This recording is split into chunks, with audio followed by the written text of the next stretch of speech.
আপনি কি জানেন ব্রিক্স হচ্ছে বিশ্বের শক্তিশালী একটি প্রভাবশালী ব্লক? হয়তো শুনেছেন, কিন্তু এই ব্রিক্স আসলে কি? এটি পৃথিবীর অন্যতম শক্তিশালী রাজনৈতিক এবং অর্থনৈতিক ব্লকে পরিণত হলো। আজকের এই ভিডিওতে আমরা জানব ব্রিক্সের জন্ম কীভাবে হয়েছিল, এর উদ্দেশ্য কী এবং এটি কেন বিশ্বব্যাপী এত আলোচনা করা বিষয়। ব্রিক্সের জন্ম। ব্রিক্স শব্দটি প্রথম ব্যবহৃত হয়েছিল 2001 সালে ব্রিটিশ অর্থনীতিবিদ জিম ও'নিলের মাধ্যমে। তিনি 4টি দেশের নাম উল্লেখ করেছিলেন: ব্রাজিল, রাশিয়া, ভারত এবং চীন। তিনি বলেছিলেন এই দেশগুলো দ্রুত অর্থনৈতিক প্রভাব বিস্তারের কারণে আগামী কিছু দশকের মধ্যে এই 4টি দেশ হবে পৃথিবীর অন্যতম শক্তিশালী অর্থনৈতিক শক্তি। এই 4টি দেশের সম্মিলিত নাম ছিল ব্রিক। এর মধ্যে ব্রাজিল ছিল দক্ষিণ আমেরিকার সবচেয়ে বড় অর্থনীতি, রাশিয়া ছিল একটি শক্তিশালী শক্তির কেন্দ্র, ভারত ছিল একটি উদীয়মান অর্থনীতি, আর চীন, যেটি তখন থেকেই দ্রুত বেড়ে চলেছিল, বিশ্বের দ্বিতীয় বৃহত্তম অর্থনীতি হয়ে। প্রথম ব্রিক্স সম্মেলন। 2009 সালে ব্রিক্সের প্রথমবার একটি শীর্ষ সম্মেলন আলোচনা করা হয়। এই সম্মেলনে তাদের অন্যতম গুরুত্বপূর্ণ আলোচনার বিষয় ছিল বৈশ্বিক অর্থনৈতিক পরিবর্তনশীল পরিস্থিতিতে নতুন একটি বিশ্বব্যাংক এবং রিজার্ভ মুদ্রা তৈরি করার প্রস্তাব। তারা একটি নতুন বৈশ্বিক আর্থিক ব্যবস্থার কথা বলেন, যাতে পশ্চিমা শক্তির আধিপত্য কমানো যায়। এই সম্মেলনে ব্রিক্স এর প্রতিষ্ঠিত হওয়ার পর প্রথম গুরুত্বপূর্ণ পদক্ষেপ, যা একে অপরের সঙ্গে সম্পর্ক আরও দৃঢ় করে তাদের প্রভাব বিস্তার করতে সাহায্য করে। দক্ষিণ আফ্রিকার যোগদান 2011 সালে। 2011 সালে দক্ষিণ আফ্রিকা ব্রিকের গোষ্ঠীর সদস্যপদ লাভ করে। এর গোষ্ঠীর নাম পরিবর্তন হয়ে ব্রিক্স রাখা হয়। দক্ষিণ আফ্রিকার যোগদান শুধুমাত্র অর্থনৈতিক সম্প্রসারণের প্রতীক ছিল না, এবং এটি বিশ্বের দক্ষিণাঞ্চলীয় দেশগুলির প্রতিনিধিত্বকে আরও শক্তিশালী করে। এই সময়ে এসে ব্রিক্সের বহুবিধ বৈশ্বিক প্রতিনিধিত্ব শক্তিতে পরিণত হয়, যা বিশ্বের দক্ষিণাঞ্চলীয় দেশগুলির জন্য একটি গুরুত্বপূর্ণ প্ল্যাটফর্ম হিসেবে কাজ করে। ব্রিক্সের সম্প্রসারণ।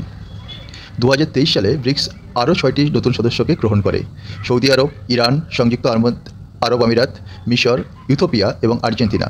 এই সম্প্রসারণ ব্রিক্সকে আরও একটি শক্তিশালী ব্লকে পরিণত করে, যা বিশ্বের নতুন শক্তির ভারসাম্যকে চিহ্নিত করে। এখন ব্রিক্স শুধুমাত্র একটি অর্থনৈতিক গোষ্ঠী নয়, এটি একটি রাজনৈতিক এবং কৌশলগত প্ল্যাটফর্ম হয়ে উঠেছে। এর মাধ্যমে গোষ্ঠী আরও বৈশ্বিক প্রভাব বিস্তার করতে সক্ষম হয়েছে, যা বর্তমান বৈশ্বিক রাজনীতিকে একটি নতুন চিত্র দান করেছে। ব্রিক্স শুধুমাত্র একটি রাজনৈতিক প্ল্যাটফর্ম নয়, এটি বিভিন্ন অর্থনৈতিক উদ্যোগও রয়েছে। 2014 সালে তারা একটি নতুন উন্নয়ন ব্যাংক প্রতিষ্ঠা করে, যার নাম নিউ ডেভেলপমেন্ট ব্যাংক। এই ব্যাংকটি উদীয়মান অর্থনীতি উন্নয়নে গুরুত্বপূর্ণ ভূমিকা পালন করেছে। ব্রাজিল, রাশিয়া, ভারত, চীন এবং দক্ষিণ আফ্রিকার সদস্য দেশগুলির এই ব্যাংকের সমান অধিকার। এটি বিশ্বব্যাপী বড় বড় অবকাঠামো প্রকল্পের জন্য অর্থদান করে এবং পশ্চিমা অর্থনৈতিক প্রতিষ্ঠানগুলির পাশাপাশি নিজেদের শক্তি তুলে ধরার সুযোগ দেয়। ব্রিক্স অন্যতম লক্ষ্য ছিল পশ্চিমা আর্থিক প্রতিষ্ঠানগুলির আধিপত্যের বিরুদ্ধে দাঁড়িয়ে একটি বিকল্প হিসেবে কাজ করা। উদাহরণস্বরূপ, IMF এবং বিশ্বব্যাংকের সমালোচনা করেছে। এটি বিশ্বযুগের বৈশ্বিক রিজার্ভ মুদ্রা তৈরি করেছে। এই বিষয়গুলি ব্রিক্সের জন্য বড় চ্যালেঞ্জ ছিল। তারা বিশ্বাস করেছিল যে একসঙ্গে কাজ করে তারা পশ্চিমা শক্তির আধিপত্য কমিয়ে নিজেদের নতুন সম্ভাবনার পথ তৈরি করতে পারবে।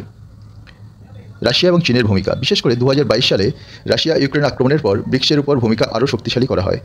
রাশিয়া এবং চীন দুইটি দেশেই ব্রিক্সের ক্ষমতাকে একত্রিত করার জন্য অনেকটাই চেষ্টা করেছে।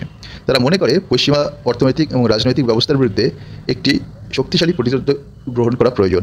তবে ভারত এবং ব্রাজিল, যারা যুক্তরাষ্ট্রের সঙ্গে সম্পর্ক বজায় রাখতে চায়, তারা ব্রিক্সকে একটি নিরপেক্ষ প্ল্যাটফর্ম হিসাবে দেখতে চায়।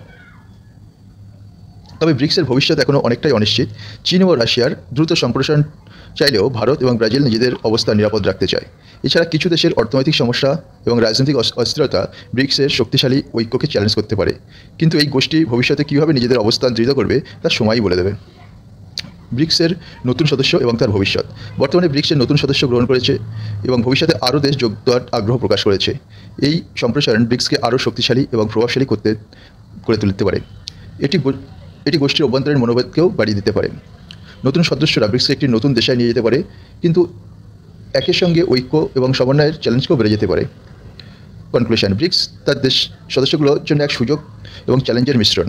এটি পৃথিবী জুড়ে একটি নতুন বৈশ্বিক অর্থনৈতিক এবং রাজনৈতিক ক্ষমতা ভারসাম্য সৃষ্টি করতে পারে, তবে সেই পথে অনেক বাধা এবং মতভেদও রয়েছে। এটা ছিল ব্রিক্সের ইতিহাস, লক্ষ্য এবং ভবিষ্যৎ নিয়ে আলোচনা। আপনি কি মনে করেন, ব্রিক্সের কি পৃথিবীর অর্থনৈতিক ক্ষমতা ভারসাম্য বদলে দিতে পারবে? আপনার মতামত কমেন্ট সেকশনে জানান। যদি ভিডিওটি ভালো লেগে থাকে তাহলে লাইক এবং সাবস্ক্রাইব করতে ভুলবেন না।